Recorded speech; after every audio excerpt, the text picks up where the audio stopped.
하나님께서는 성경 본문을 통해 무엇을 말씀하시는 것일까? 성경 본문의 핵심으로 바로 들어갑니다. 한 구독자께서 거듭남에 관한 영상을 보시고 질문을 주셨습니다. 그 질문은 다음과 같습니다.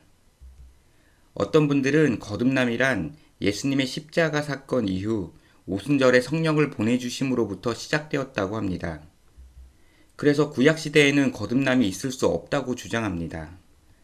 그런데 타부님은 구약 성경의 거듭남에 관해 말씀하셨습니다. 그렇다면 구약시대에도 거듭남이 있었나요? 구약시대에 거듭남이 있었다면 거듭난 구약의 인물은 누구인가요? 구약시대에 거듭남이 없었다면 신구약시대의 구원 방법이 다른가요? 구약 성경의 거듭남에 관한 내용은 신약시대에 있게 될 거듭남에 대한 예언 또는 예시인가요? 오늘은 이 질문에 답변 드리며 거듭남 시리즈를 이어가려 합니다. 질문의 핵심은 구약시대에 거듭남이 있었는가 없었는가입니다. 답변을 드리기 위해 먼저 생각해 보아야 할 점이 있습니다. 하나님과 그분의 일하심을 탐구하는 학문을 신학이라고 합니다.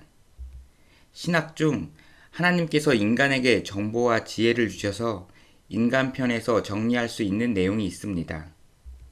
그러나 인간 편에서가 아닌 하나님의 관점에서야 접근이 가능한 내용도 있습니다. 예를 들어 시간에 종속된 인간은 초시간적인 하나님의 관점에서 하나님의 일하심을 완전히 이해하기 힘듭니다. 아브라함은 구약의 인물이지만 예수님을 보고 즐거워했다고 합니다. 유대인들 눈앞에 계신 예수님께서 놀랍게도 아브라함 이전부터 계셨다고 합니다. 히브리서 저자는 구약 인물인 모세가 그리스도께 충성했다고 설명합니다. 예수님의 말씀이나 히브리서 저자의 설명은 무슨 의미일까요? 우리는 흔히 성육신 이전 구약시대와 이후 신약시대로 나누어서 이야기합니다. 인간 편에서는 충분히 납득이 가능한 시대 구분입니다. 그러나 실제로 예수님께서는 구약시대부터 계셨기에 이러한 구분은 하나님의 초시간적인 관점과는 다릅니다. 역사 속에서 살아가는 인간은 하나님의 초시간적인 관점을 완전히 이해할 수 없는 한계를 인정해야 합니다. 여기까지 시간이라는 인간의 한계를 염두하고 오늘 질문을 생각해 보겠습니다. 예수님께서는 승천하신 후에 성령을 보내시겠다고 말씀하셨습니다. 이후 오순절에 제자들에게 성령이 임하는 사건이 발생합니다. 거듭남은 하나님의 영이 인간에게 임재하는 사건이기에 오순절에 비로소 거듭남이 인류에게 적용되었다고 생각할 수 있습니다. 그렇다면 오순절 사건 이전에는 거듭남이 없었을 것입니다. 그러나 이는 하나님의 초시간적인 관점을 이해할 수 없는 인간 편에서의 결론입니다. 예수님의 십자가 대속은 역사적인 한 시점에 놓여 있습니다. 그래서 시간에 종속된 인간의 지혜로는 십자가 사건의 전후로 대속의 공로가 다르게 적용되었다고 생각할 수 있습니다. 그러나 초시간적인 하나님의 관점으로 바라보는 예수님의 십자가 사건은 전시간적인 사건입니다. 그래서 과거에 존재했었고 현재에 존재하고 미래에 존재할 모든 인류가 십자가 대속의 공로를 받습니다. 사도행전 2장의 오순절 성령 강림 사건도 마찬가지입니다. 역사 속에 개입하신 예수님께서 동일하게 성령께서 개입하시는 역사적 시점을 말씀하셨습니다. 이는 역사 속을 사는 인간에게 맞추어 설명해 주신 것입니다. 인간의 관점으로 오순절 성령 강림 사건이라는 역사적 시점 전후를 나눌 수 있습니다. 그러나 하나님의 초시간적인 관점에서는 성령 강림 사건도 십자가처럼 전시간적인 사건입니다. 이제 질문에 답변을 드리겠습니다. 첫 번째 질문, 구약시대에도 거듭남이 있었나요?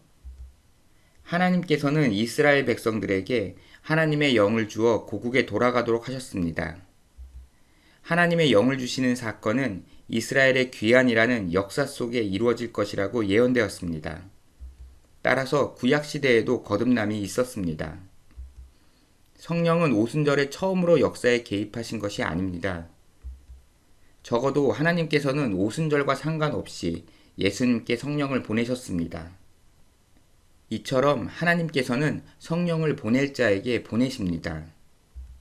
만약 구약시대에 거듭남이 없었다면 예수님께서 니고데모에게 왜 알지 못하냐고 물어보시는 것도 이상합니다.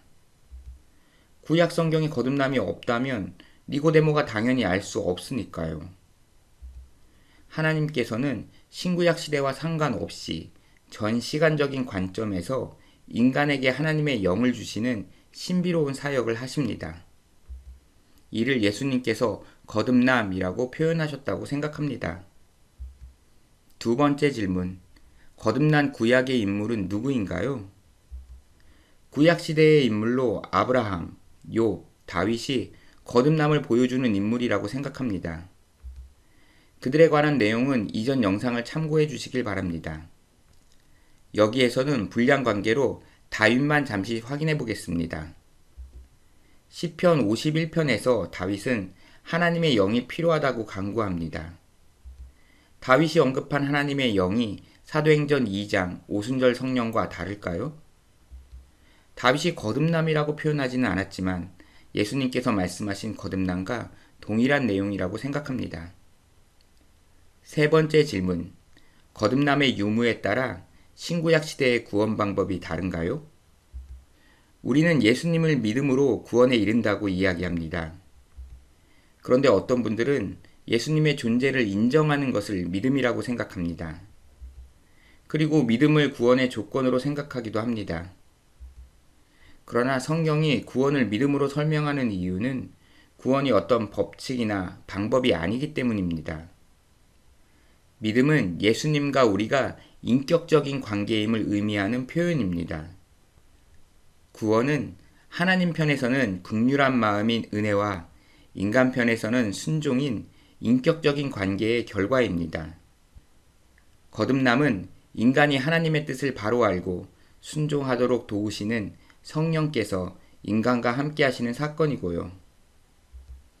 구원의 주체인 하나님께서는 신구약 시대 모두 동일하신 분이십니다.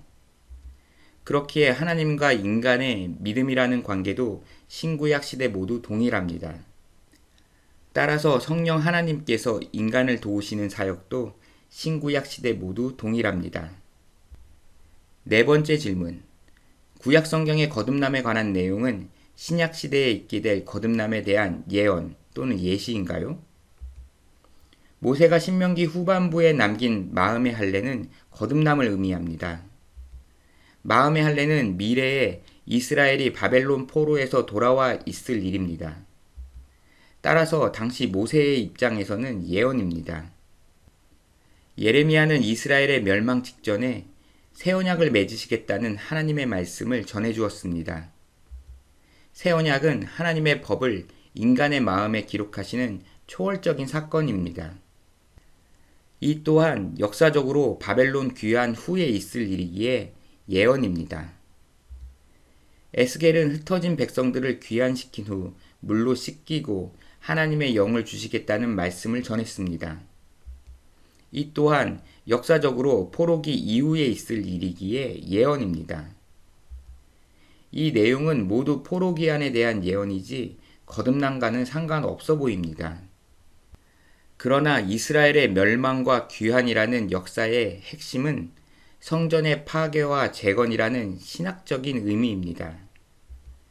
사도 바울은 하나님의 임재의 상징인 성전을 인간에게 적용하였습니다. 즉, 구약의 성전을 성령이 임재하는 인간의 비유로 해석한 것입니다. 따라서 모세, 예레미야, 에스겔의 예언은 1차적으로 바벨론 귀환과 성전 재건이라는 이스라엘의 역사를 가리키는 것이지만 2차적으로는 한 사람의 거듭남의 예시이기도 합니다. 지금까지 타브의 바이블 코어였습니다. 시청해주셔서 감사합니다.